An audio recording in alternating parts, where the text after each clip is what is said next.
আগামী 11 তারিখে অর্থাৎ আগামী বুধবারে মসজিদের ভিত্তি স্থাপনের কাজ হবে এবং কাজ চলতে থাকবে। সুতরাং আপনারা দেখছেন সেই প্রস্তুতি উত্তর পাশে প্যান্ডেল তৈরি হওয়ার দিকে। আপনারা সকলে ওই দিনে এসে দোয়া করবেন। ভাই, পবিত্র কোরআনুল কারীম আমাদের বাবরি মসজিদে নিয়ে এসেছেন দান করার জন্য। আল্লাহ পাক ওনার মনের আশাকে এবং মনের বাসনাকে আল্লাহ পাক পুরা করেন। কেননা এটা চলছে শবে বরাতের মাস। এই মাসে দান ধ্যান খুবই করতে হয়, কেননা আমাদের দাদা দাদি বাপ মা দুনিয়া থেকে চলে গেছে। এই বাবরি মসজিদে যারা এসেছেন সকলেই মন খুলে প্রাণ খুলে দান করুন, সহযোগিতা করুন। আর যার ওসিলাতে আমরা বাবরি মসজিদ পেতে চলেছি, জায়গা অনেক রেস্ট্রি হয়ে গেছে, কেনার কাজ চলছে, বায়না হয়ে আছে। ভাই হুমায়ুন কবিরের জন্য আপনারা দোয়া করবেন, কেননা চতুর্দিকে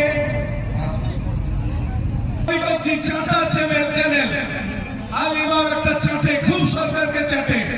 সেই চ্যানেল আমাকে পাঠিয়েছে, আমি আবার ফের উল্টো করে পাঠিয়ে দিলাম। আমি বললাম যে না, এ কথা নয়। বাবরি মুখে যে কথা বলেন বাস্তবে সে কথা পুরা করেন। আল্লাহর হুকুমে বাবরি মসজিদ হবে ইনশাআল্লাহ।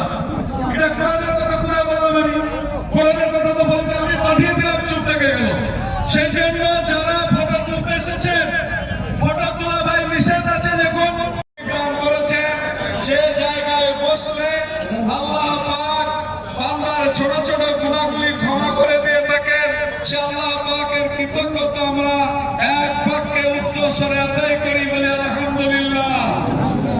তারপরে বলে তার পিয়ারা হাবিব ইমামুল আম্বিয়া সাইয়্যিদুল বাশার শফিউল মুযনিবিন খাতিমুন নবিয়্যিন রাহমাতকে একটি আয়াত পড়েছি।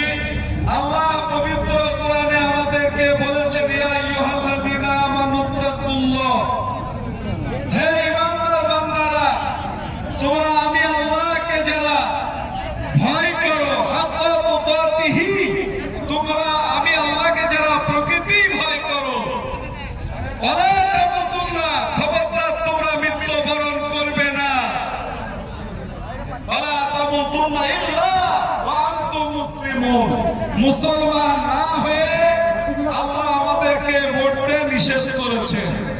আর আমি যে আয়াত দিয়ে শুরু করেছি সর্বপ্রথমে, ইয়া আইয়ুহাল্লাযীনা আমানু কুতিবা আলাইকুমুস সিয়াম, হে ঈমানদার বান্দারা, তোমাদের উপরে রোজাকে ফরজ করা হয়েছে, যেমন তোমাদের পূর্ববর্তীদের উপরে রোজাকে ফরজ করা হয়েছিল।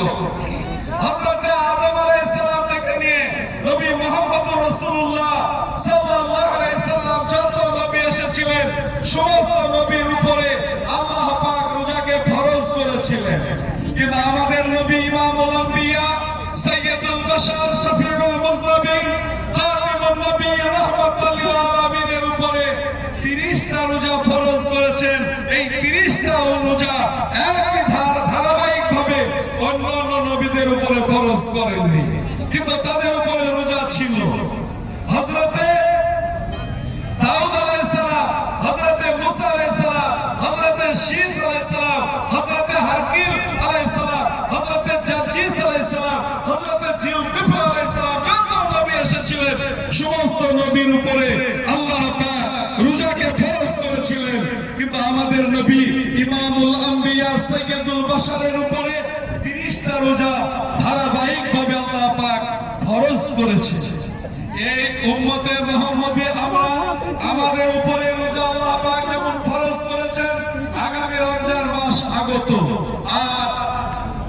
আর আপনার 14টি দিন, 13 থেকে 14 দিন বাকি আছে, অর্থাৎ 19শে ফেব্রুয়ারি ইনশাআল্লাহ রোজা শুরু হবে। তাই আমরা সকলেই বলবো, এই আগামী মাসে যে রোজা আসছে, আগামী দিনে যে রোজা আসছে, এই রোজা আমাদেরকে আল্লাহ পাক সকলকে রাখার তৌফিক দান করেন, বলে আল্লাহুম্মা আমিন। ভাই, বছরে একবার রোজা রাখতে হয়, আর নফল রোজা অনেক আছে। নবী করিম সাল্লাল্লাহু আলাইহি ওয়াসাল্লাম তার জীবদ্দশাতে বেশি বেশি রোজা রেখেছেন এই মাসে। অর্থাৎ এই শাবান মাসে নবী করিম সাল্লাল্লাহু আলাইহি সাল্লাম রোজা রেখেছেন একদিন বা একদিন, এক ধারাবাহিক ভাবে 2 দিন 3 দিন বেশি রোজা নবী করিম সাল্লাল্লাহু আলাইহি সাল্লাম এই শাবান মাসে রেখেছেন। এই শাবান মাসে আল্লাহ পাক বলেছেন পবিত্র কোরআনে যে শাবান মাসের ফজিলত হচ্ছে বেশি বেশি করে ইস্তেগফার।